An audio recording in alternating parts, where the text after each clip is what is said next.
Where are we today, Phil? Charles Church. The reason we are here, the ruin of Charles Church, which is now dedicated to the people who died in the Blitz, was Plymouth's second church.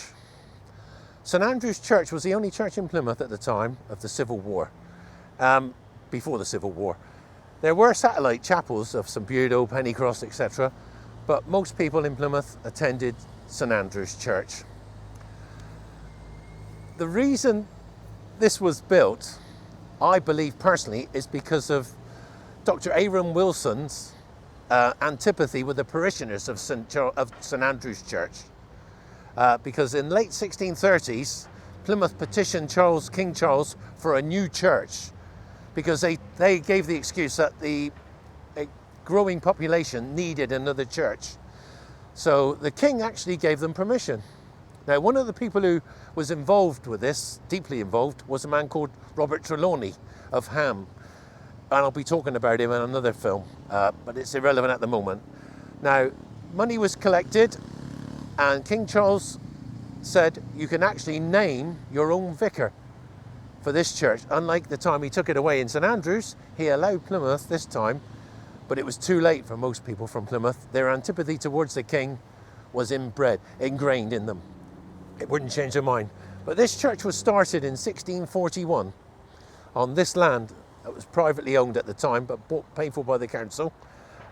Work started here in 1641, but within a year, Civil War came to Plymouth, so a lot of the work on the church stopped.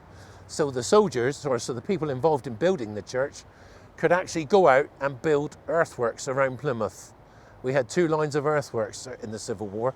The inner town line, which is just along here, and the outer line, which is way up on the top of North Road West, North Road East, Hillcrest and Mount Gould Road.